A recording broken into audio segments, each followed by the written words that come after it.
Hello everyone, and thanks for coming back to the channel. This video is going to cover some topics that keep coming up, questions I get from Facebook Messenger, emails, different things, and it's all about these kind of Mobula 6 or indoor flying parts in the last 2 months of using them, and I've been using quite a bit of them. I've been really stuck inside, so I've been doing a little experimentation, and some of these things I didn't think were worth a video. I figured they'd been done. I'd seen thumbnails that indicated they were done, and so I didn't think it was worth me doing another video. I don't make videos for the purposes of getting views. I make videos because I hope that you enjoy them and get something from them, whether it's just entertainment or maybe a laugh, something of that nature. But this keeps coming up, and so I presume, and I've been told, that some people either just want my take on some of these things, or there was something they didn't get from one of those other videos, or I know Oscar Liang has got his blog that he writes a lot of stuff to, so those are some resources, or Oscar Liang's blog, you might hit his if there's something that I don't cover here. I'm not going to get terribly in depth. A lot of this is going to be opinion. If we disagree, that's fine. I think the first thing we talk about is the BT2 connector. I've got my batteries here. You can see some of those are not beta FPV batteries. And the first thing I want to let you know is that TinyWhoop is now selling batteries with the BT2 connector on it. So you can find these at tinywhoop.com. I don't think they carried large stocks. They're made by MyLipo, just like all the other TinyWhoop batteries. And MyLipo is a good battery. I know in Bardwell's post that he made about his battery testing that MyLipos and multi-cell packs were kind of middle of the road. But when it comes to single cells, very, very reliable, long lasting. Also, something else TinyWhoop is selling is a little storage charger, so you can take things down to storage charge. You just plug that into, this is PH20 only, so you would just plug this in. See if I can get this lined up. And you get a little light there. Hopefully you can see that. I know it's focusing on my face. Get a little light on there. And when that light goes out, I think, then it's at storage charge. These are about $3.50 a piece, so if you got a bunch of batteries you need storage charged or down to storage, it's not going to be free. It's also very, very snug in there. Well, this one's going to be storage charged. Beta FPV also has a a battery checker for BT2 because that can be a little bit of a pain for some people if you don't already have one. It's also a USB charger 2-in-1 sort of thing, so I think you can find this for around $6 or $7 off of Beta FPV's website. I've got it upside down there, don't I? Now you should be able to see a little better. You can see my bright light should making my hand all pale. So those are a couple things. BT2, is it worth doing? That's the big question, but I can't answer that for you right at this moment. Is there an electrical advantage? Sure. Is there a flight performance increase? Yeah. Will everybody notice it? Maybe. We're not talking about something that's huge, and I'm comparing it to the solid pin connectors on PH20. Now, what we may find is somewhere down the road when a typical PH20 with solid pins, a good one, starts to wear down from all those connections going in and out, that we may find the BT2 holds up better. What that threshold is, I don't know, because quite frankly, solid pin connectors haven't been around that long, and the only place that I know that was selling them in this hobby was TinyWhoop, and I bought a stack. You could also get some off of Amazon and eBay, but I don't know the quality of those. I didn't check those out. So that's the one thing going forward, when flying your hoops around and you have a solid PH20 connector, what's the actual advantage that you're going to experience? I can't really tell you. You're going to notice it for certain. But I would think it's sometime in the future, if your quad lives long enough and your batteries live long enough, that you will have a benefit of not having that degraded performance because of that connector. The other part is beta FPV batteries aren't very good. And the only other place we've got is TinyWhoop that's selling with the BT2 connector. And that can be a little bit of a barrier because, TinyWhoop doesn't carry thousands and thousands and thousands of these, so getting your hands on these might be kind of hard. I ordered 10. As soon as I saw the post from Jesse Perkins, I ordered 10 of these. You might see a box. I don't know if you can read that or not. That was the box this stuff came in. Jesse wrote a little message on there. I don't know if Jesse is aware of the channel or not, but I bought 10 as soon as I saw that posting. They've also got a new pinch camera that is getting some pretty good reviews. I think the big thing that I'm hearing about the pinch camera is that it has less lens distortion than the RunCam Nano 3, and we're going to also cover a little bit of the RunCam Nano 3 as well. The last part of the BT2 is it worth it? Well, if you're a hobbyist, a tinkerer, you're probably going to want to try it. So you want to buy some connectors, you want to transition some of your batteries over and get this experience for yourself.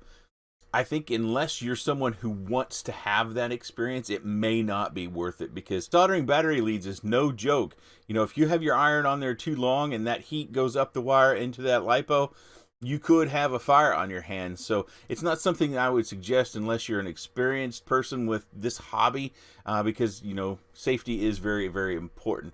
But that's my take on BT2. Right now, I'm going to stick with the batteries I've got. I'm going to stick with PH20.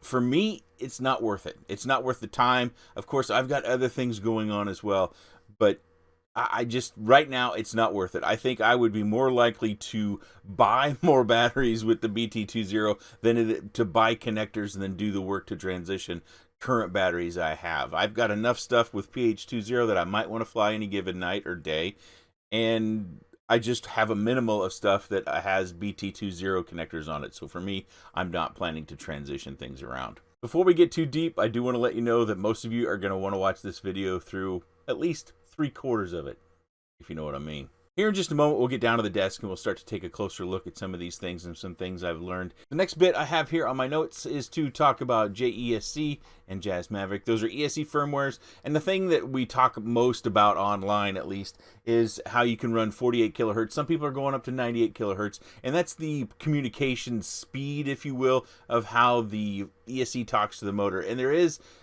pretty good evidence, really strong evidence, really, that it is much more efficient as far as flight time goes. And so if you're, depending upon how you fly, you might see a 15% increase in your flight time. You might see a 40% increase in flight time. It really kind of varies what motors and setup you have. But I think that's one thing that you could do, and it's free to do. I would suggest that you go with JESC, unless you're comfortable with flashing ESCs. JESC will kind of make sure that you don't flash something you shouldn't, versus, you know, downloading your own hex file and then flashing it onto your firmware. You have to make sure you pick the wrong one, because sometimes we can get the wrong ones and then you're down an ESC, and in this case it means a whole board. But one thing I haven't heard anyone talk about, at least in messages and postings I've seen online, is how it does change flight performance. And this is surprising to me, because I think this is more apparent than going to BT2. If you have been flying for a while, you might remember before we had active braking and how our props just spun with whatever inertia they had. Even though you went to 0 throttle, your props just continued to spin until they kind of spun down, like a playground's the merry-go-round. They just spun down until, you know, inertia and friction kind of slowed them down, and that made being precise very, very difficult. And that's something I've noticed about going to 48 kilohertz.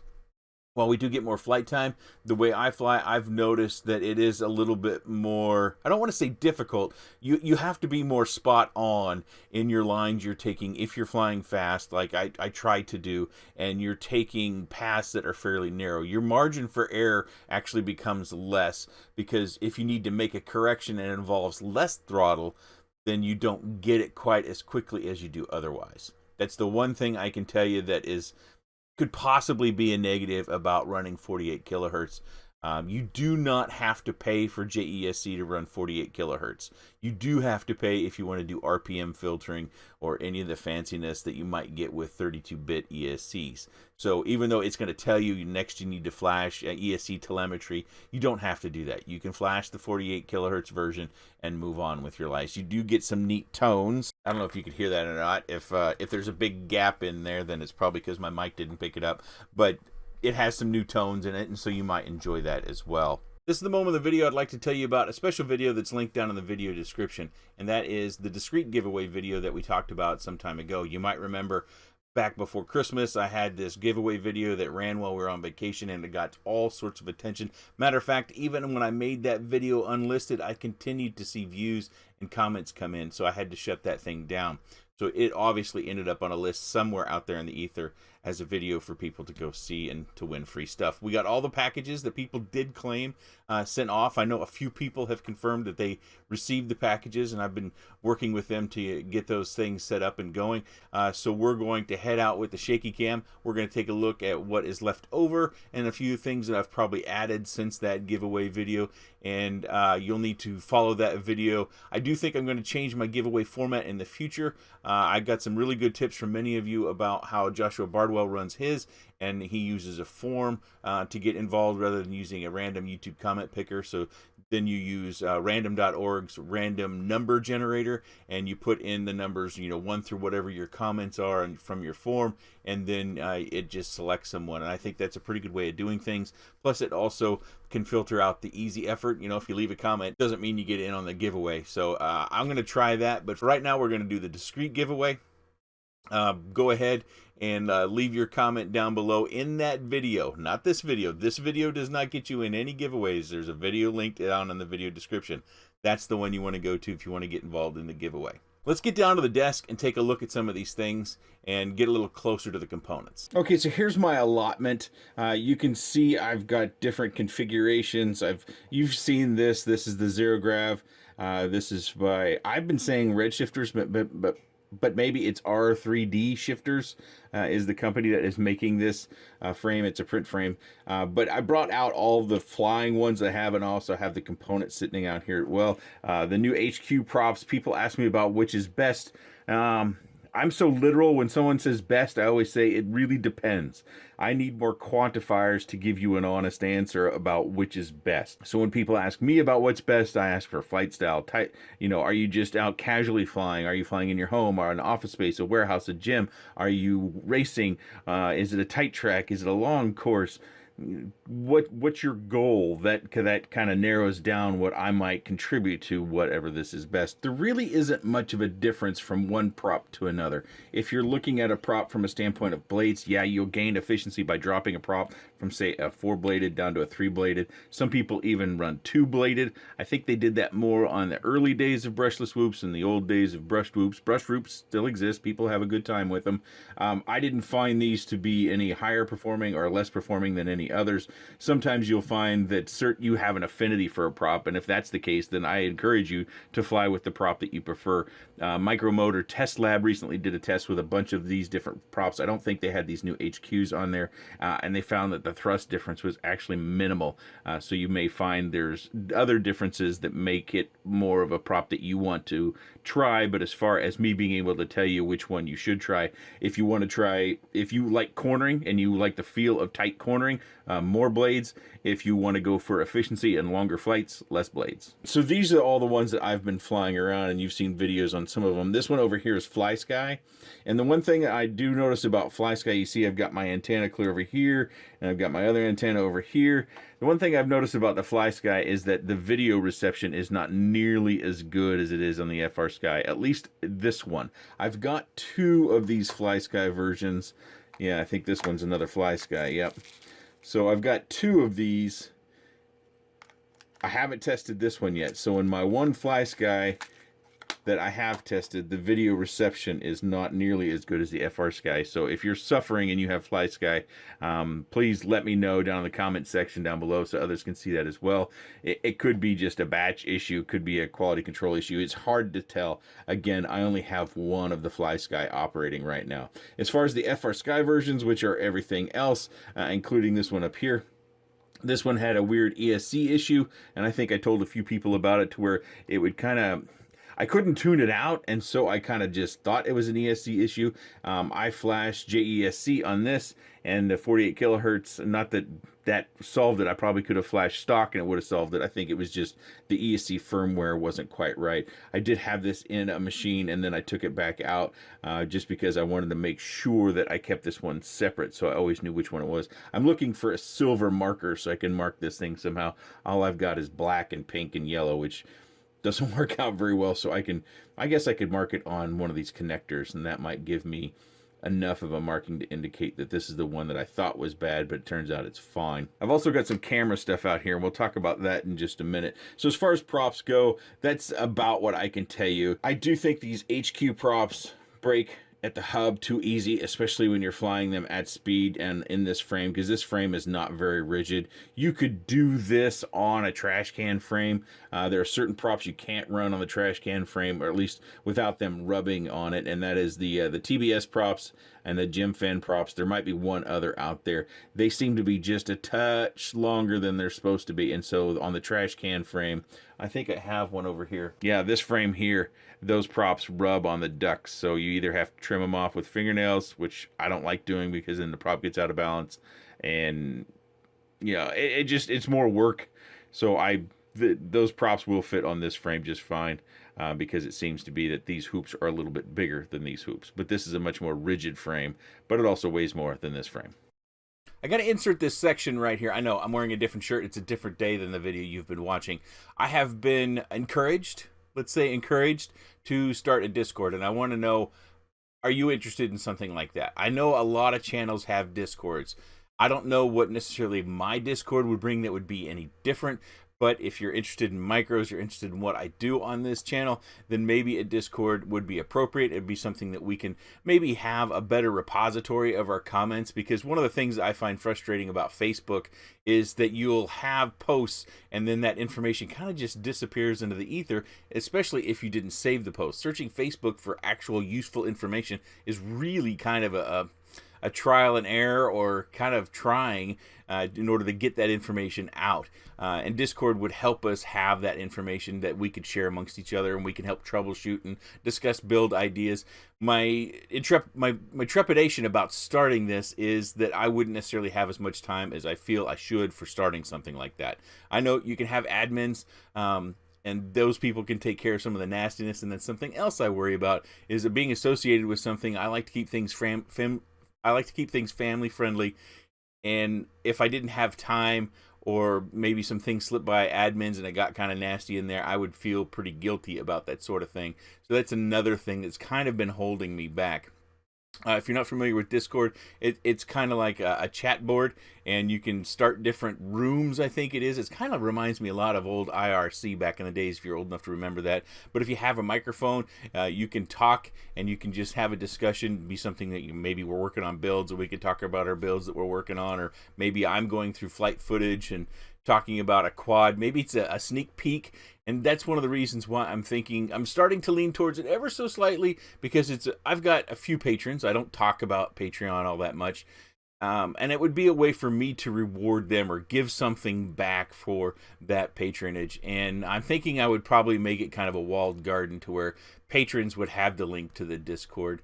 That would also help to keep it from becoming the Wild Wild West. I don't have tiers, so the minimum amount for Patreon is $1. I think that's the lowest they allow, and so it would cost you $1 a month to get into that Discord. So I'm very curious on what you think of me starting at Discord. I don't want to flood the FPV community with Discords if it's not warranted, and you decide whether it's warranted or not. So down in the comment section down below, if you've already left a comment, you can go down there and edit your comment or drop another one. Please use the word Discord if you're for it. If you're not for it, it would be best just to leave Discord out of your comment. That way, when I'm filtering through, I have a pretty good idea of kind of where everybody's at with that. Okay, back to the video I recorded yesterday.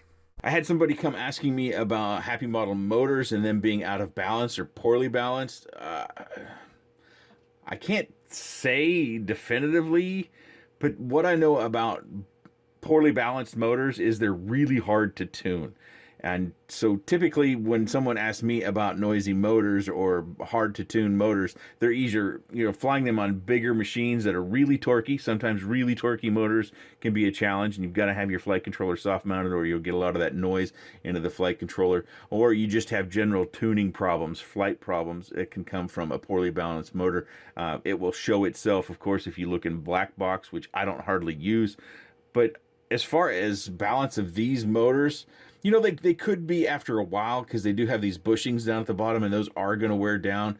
But I really don't think, if the motors are noisy or out of balance, that it would fly this well. I think these frames in general, there are micro vibrations that come with just anything rotational mass within these frames because they're not rigid.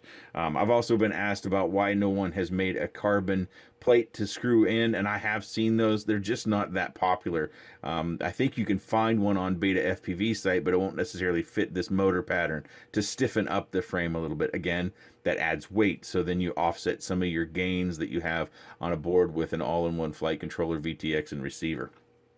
Speaking of the board, Robert Thompson, and I'll link his post down below, he found that he increased his RC link range by replacing the VTX antenna. The VTX antenna was cut to the wrong length, so of course you can either make it your own length, or you can just take a spare antenna and solder it on there. You can see it's got ground pads right on there for you to do that, and some people have also reported that it's helped their video reception as well. So they're apparently on some runs the antennas aren't cut to exactly the precise length. I can't remember what it is. It's like 12.992 millimeters or something like that. So it needs to be pretty precise. Again, when you're working on this board, be very, very careful. Get in and out. Use a small soldering tip. Don't be hanging around long. You've got a lot of components in here. They're all very closely packed in together. You have a very thin board. The heat transfer, if it's too much, too long, you could end up shifting a component because it loosened up, or you could end up loosening the pad you're trying to solder to.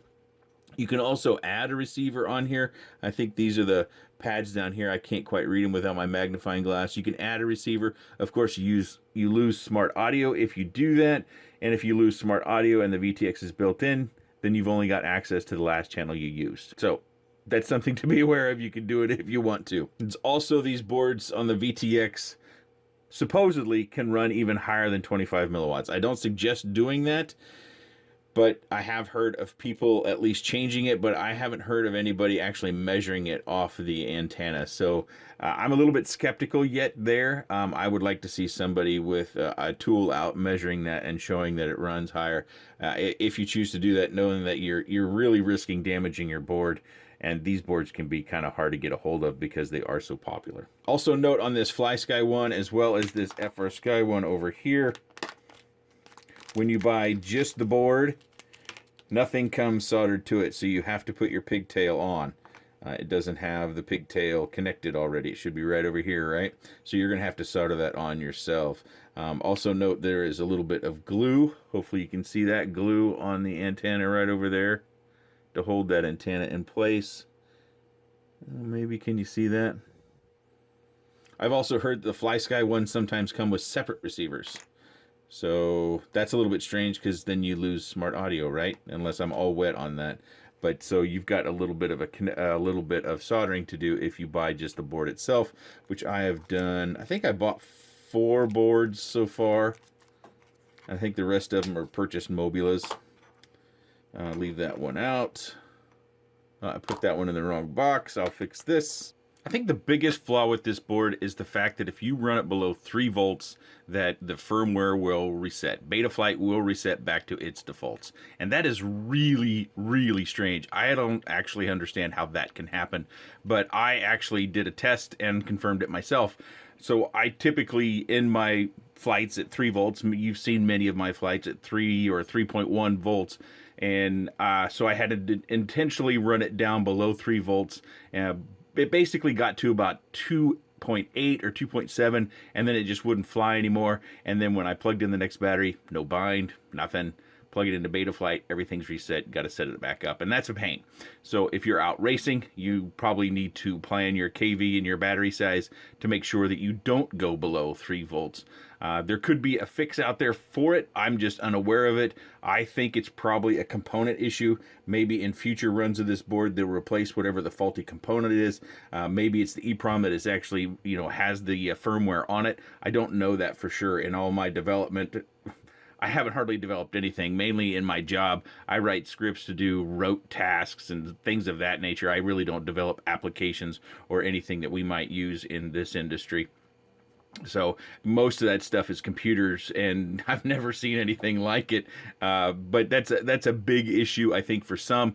If you're someone who flies without an OSD, I can see it being a huge issue. So I would encourage you to make sure you have the warnings element on your OSD, and make sure your cell voltage warning is set to like 3.2, and then your minimum set to 3.1, which is where I have mine set up. That's on the power and battery configuration tab. That's probably the biggest flaw I've seen in this board.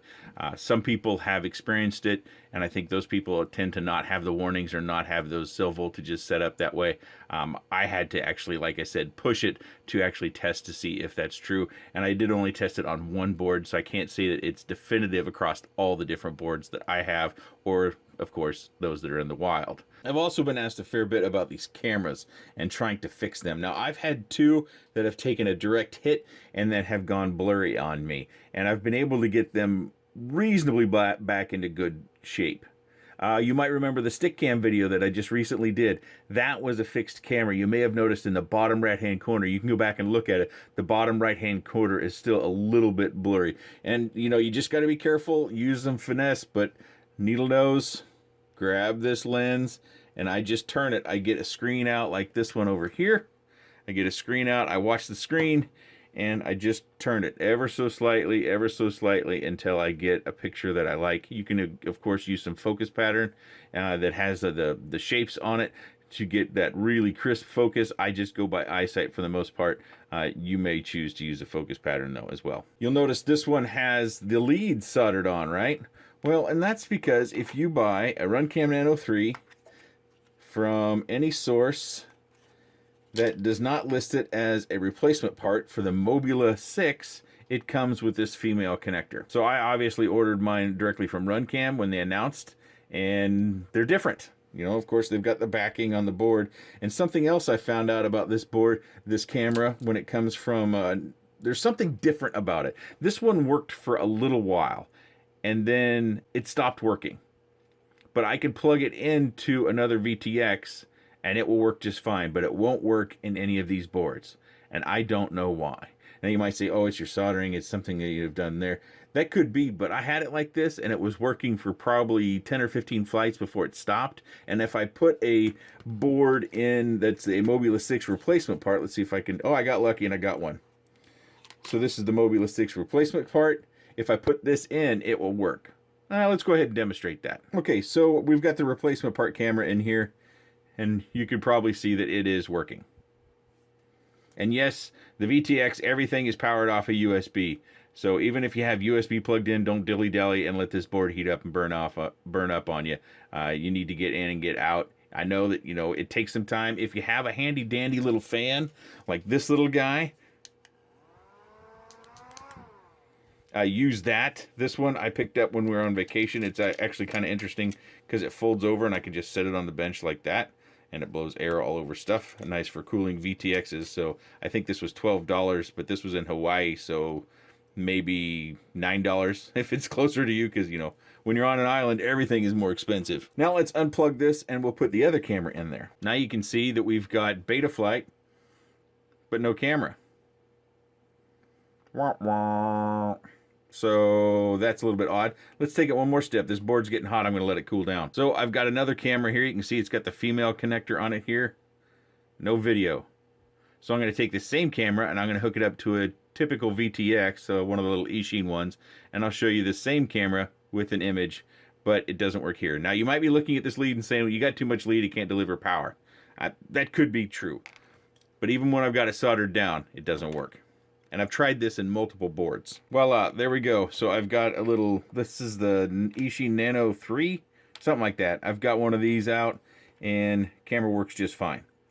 So there's something different about these cameras. I guess I shouldn't say it so definitively. There could be something different between the Mobula 6 part repair RunCam Nano 3s and stock Nano 3s, and the only way I think you can tell them apart is by the connector. And unfortunately, hopefully you can find these when you're ordering these to where the listing on the website is accurate, because I think if you want to use it on one of these boards, you need to get the Mobula 6 replacement part to ensure it's going to work. If you have some of these cameras that come stock from RunCam Nano 3 with the female connector on them like this, and you've had a similar experience or a different experience, please leave that down in the comment section. I am sure curious. I spent some time one night going through the various cameras, and I've sent some of these cameras off to other people to try and use, and I had to make sure that I sent them Mobula 6 replacement part in order to make sure that they could use it for their purposes. I think the Mobula 6 replacement part Nano 3s will probably work elsewhere, but the stock or the female connector version might not work everywhere else. I'm not certain, but that's my findings so far. I've also been asked about the equipment that I use, and so I'm going to go through this very, very quickly. First, I use the X-Lite.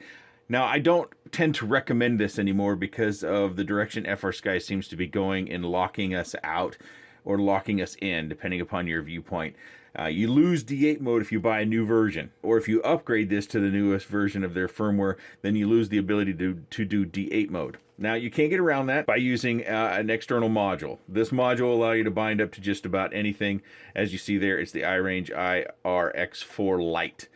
This works just fine. I've used it for FlySky and DSMX. I've actually got 2 of these in different radios, and they work great. What I am recommending, especially for people just starting the hobby, is to look at the Jumper series of radios. They're multi-protocol radios, so you can bind to all sorts of different stuff, and I just think you have to stay away from getting locked in. You know, I like this product. I like how it feels. I'm very comfortable with it, but if I knew what I knew now, back before I ever had this product, I wouldn't have made this my daily driver.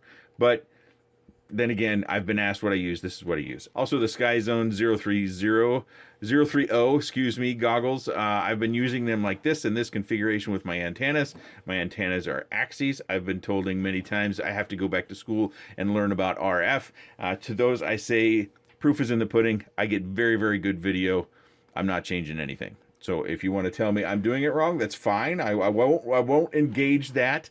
I have flown a lot, and in my environment, this setup works outstanding. Good set of goggles, very competitive in price point. Of course, I got these free as review units, but I really like their fitment, the feature set. I like how they feel on my face. I like these goggles better than my Fat Shark HDOs, but I have not tried the HDO2s, and I haven't bought any. I actually bought a set of Orcas. They're not here yet. I didn't buy the HDO2s because I think, from what I'm hearing, the lenses being so close that my eyelashes are going to get on there, and it's either going to make it hard to see through the grease from the eyelashes, or it's going to bother my eyes enough. So I'm staying away right now from the HDO2s. Speaking of goggles, for our friends in Malaysia, if you're needing inserts for your Fat Shark goggles, DZ Optometry, the business card right there, sells inserts for Fat Shark goggles. They don't currently, at least last time I talked to him, they don't work in SkyZone goggles. I did try a set in my Fat Shark goggles, and I had good results. I don't know what they cost, of course, because he sent them to me to try out. He wanted to see what my results are, but you have the contact information on both the top and bottom. I think if you get these from other sources, what is it, RHO or RZO, there's a German company that also has these. They're very, very expensive, but he's also very specific to Malaysia. So if you're outside that area, he doesn't do business outside that area. So I want to give a quick shout out. He seems to be making a quality product and doing something for the community, and he deserves a mention. This is my primary charger. You can see here it's a 4-port charger. I think this runs about $170. It's the Q200 by SkyRC. Probably comes under other brands, so when you see this shape and form factor, this is the same charger I'm using. You can actually see I've got batteries connected to it, because as soon as I'm done recording this video, I'm going to start discharging these batteries. I like this because I can do 4 at a time. I don't like to fuss with parallel charging and having to worry about my batteries and where they stand before I set them up for parallel charging. I just want to plug them in and go so I can move on to the next thing.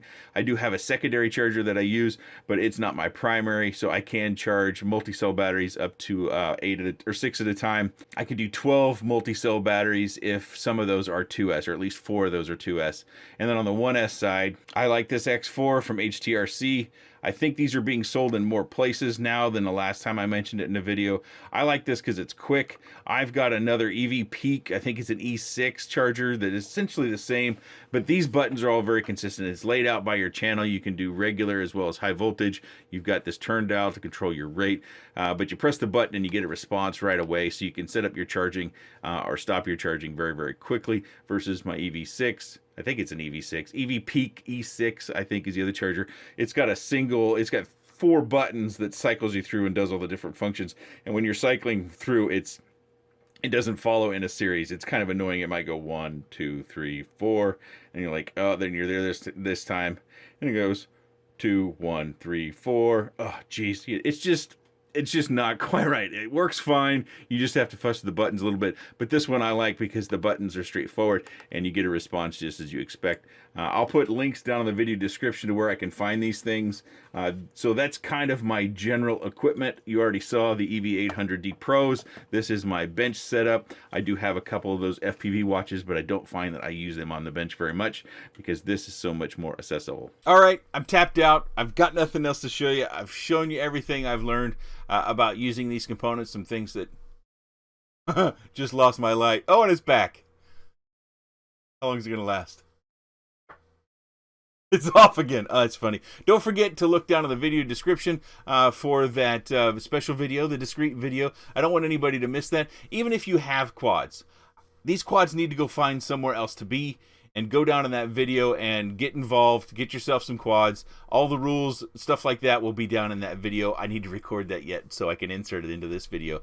All right, this light wants to go to sleep. If you have any comments, questions, suggestions, or otherwise, please let me know in that section down below. I appreciate your time, and thanks for watching.